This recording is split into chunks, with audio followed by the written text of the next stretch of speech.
Oi, oi, oi. Áudio. Vamos lá, então, começando. Boa noite, gente. Muito bom estar aqui com vocês essa noite. Nós vamos falar um pouquinho sobre fios de PDO, iThread. Delícia estar falando sobre fios, é uma das coisas que eu mais gosto de fazer. E a gente vai fazer uma breve apresentação, rapidinho, mostrando um pouquinho da técnica, e depois a gente já vai para a apresentação do paciente modelo, tá? Então, para começar, nós vamos falar então dessa tecnologia da bidireção das espículas do fio Sculpt, né? E como que eu associo ela com as técnicas que eu faço aqui no consultório com o RB Wires, que é essa solda que a gente faz nos fios. Então, para quem não me conhece, a doutora Rachel Bernardo, eu sou mestre em harmonização orofacial, sou doutoranda em ciências biomédicas, cirurgiã dentista há 17 anos, recentemente me formei em biomedicina, também estética, especialista em implante, orto, harmonização. Sou speaker da Mad Beauty fazem 5 anos e também participo do board científico, onde a gente faz pesquisas, né, para ajudar também nos desenvolvimento de técnicas e de produtos novos para vocês. E sou criador das técnicas RB Wires e RB Lips, que é uma técnica de preenchimento labial. Tenho colaboração com esse livro, que é o Fios de PDO Consenso, né, que a Mad Beauty também lançou junto com a professora Célia e o professor Ricardo, em 2022, e agora, novidade para vocês, em maio estaremos lançando um novo livro, com várias técnicas, com muita técnica envolvendo fios iThread, então temos novidades aí para vocês que lança agora em maio. E aí a gente começa a falar um pouquinho, para a gente falar de fio, a gente precisa falar de envelhecimento, né? Então, com o processo do envelhecimento, a gente observa que algumas alterações estruturais importantes vão acontecendo, né? Então, vai tendo uma perda aí progressiva da elasticidade da pele, uma reabsorção óssea na região, em algumas regiões-chave, né, como a região de malar, que perde muito, a região de ângulo de mandíbula, e isso vai comprometendo a estrutura do paciente, né, então, além da elasticidade, há essa reabsorção óssea, então o envelhecimento ele acontece por camadas, né, a gente sabe que não é só uma camada que vai fazer com que aconteça gradativamente esse derretimento da face que a gente fala, né? Então são várias coisas acontecendo ao mesmo tempo. A redução de volume dos coxins de gordura também, desses compartimentos de gordura, e a alteração funcional dos ligamentos de retenção, né? Então vai tendo uma frouxidão desses ligamentos e eles vão se reposicionando, né? Esses ligamentos faciais, que em um rosto jovem atua como uma ancoragem na pele, né, no SMAS, segurando essas estruturas profundas, né, e trazendo mais superficial. Aqui tem a demonstração de como ocorre, né, o envelhecimento, a gente tem a perda de volume, a perda do colágeno da pele, né, vai diminuindo essa elasticidade que a gente tem, e também tem a gravidade, então tudo isso vai influenciando aí no nosso envelhecimento.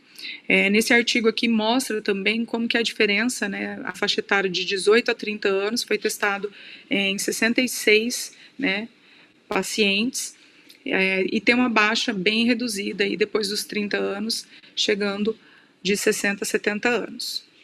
Então aqui mostrando o reposicionamento que ocorre dos ligamentos, né, também, porque a gente vai tendo uma frouxidão desses ligamentos, e vai tendo também uma perda dos coxins de gordura. Então, vai se deslocando para a região, né? O envelhecimento acontece de cima para baixo, de trás para frente, e vai se reposicionando, ficando tudo alojado no jaws, né, e no nasogeniano, que são as regiões que os pacientes mais reclamam aí para a gente, na hora que chega no consultório pedindo para ter uma melhoria de face.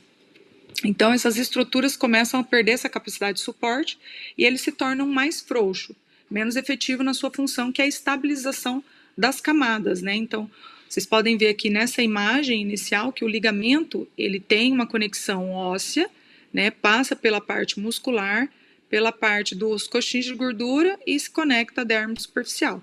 E o septo não, ele tem uma conexão de músculo até a derme superficial.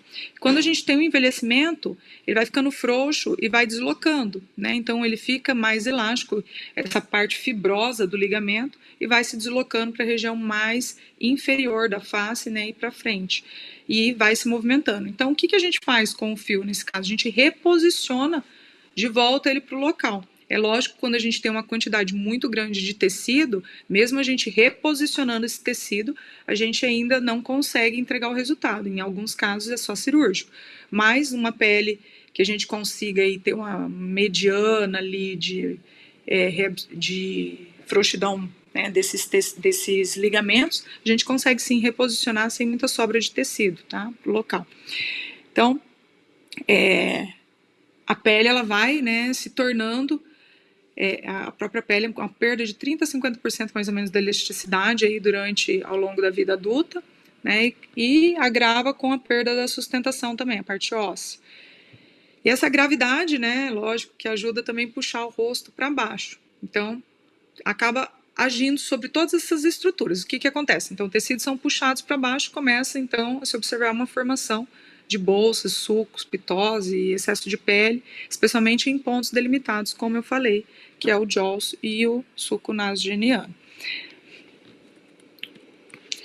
E aí a gente precisa falar um pouquinho também de fios, tá? Então, quando a gente fala de fios, das aplicações dos fios, é para esse reposicionamento, né? Para melhorar esse envelhecimento que acontece e melhorar essa qualidade de pele, porque a gente sempre esquece, mas o fio é bioestimulador também. Então, ele ajuda sim, na hora que está no processo ali da pele, na formação do colágeno, porque ele faz um processo reparador. Então, ele aumenta a fibroblasto na região e traz mais formação de colágeno também, tá? Então, é fundamental entender quando você vai indicar fios de tração, né, ou quando você vai indicar associado com algum outro tipo de material, tá?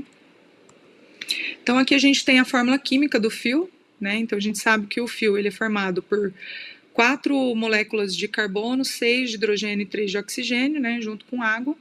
E quando ele vai fazer a sua degradação, né, ele se transforma de óxido de carbono e água.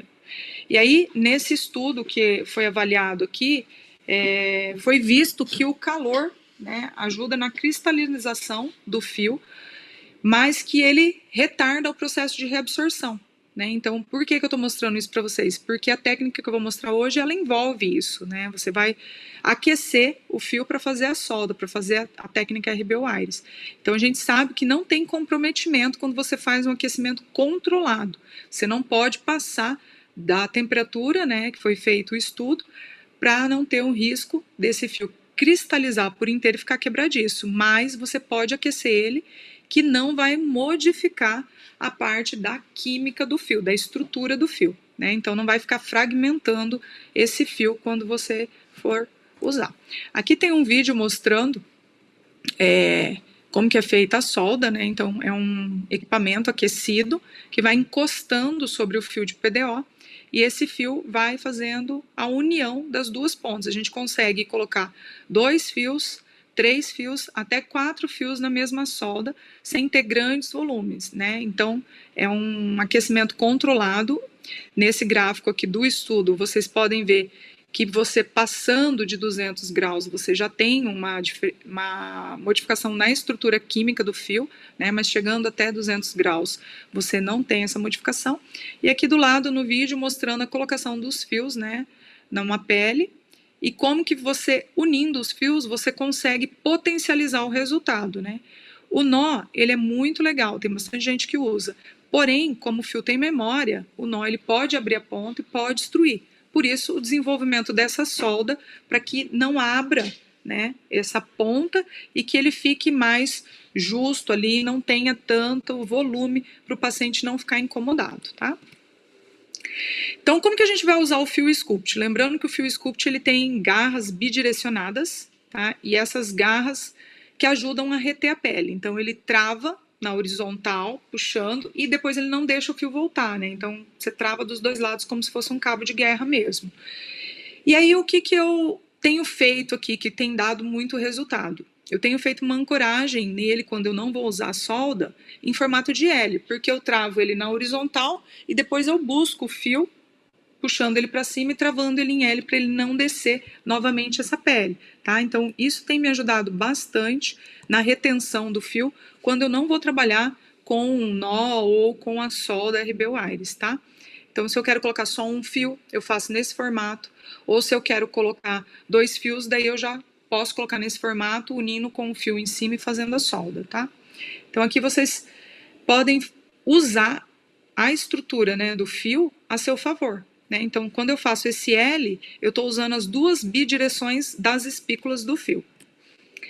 Essa vai ser a técnica que a gente vai fazer hoje na paciente, tá? É uma técnica que vai sair também no novo livro, que usa 4 fios sculpt, né? Os fios de baixo a gente faz em formato de L e une com os 2 fios de cima para fazer a solda RB Wires, usando aqui o ligamento temporal inferior, tá? Então a gente trava nele aqui e o outro pertuito mais abaixo que vai ser travado aqui no ligamento auricular, platismo auricular, que fica bem abaixo aqui da orelha, tá bom? Os fios que vão ser usados são os fios sculpt de 18G por 100, tá? Da cânula 18G.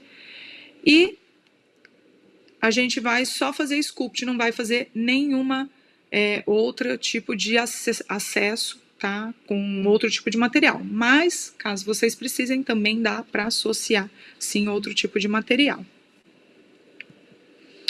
Essa é a nossa paciente de hoje, tá? E aqui mostrando os fios. Então, os fios aqui vão ser colocados nessa posição. E aí a gente vai agora para fazer a demonstração do ao vivo.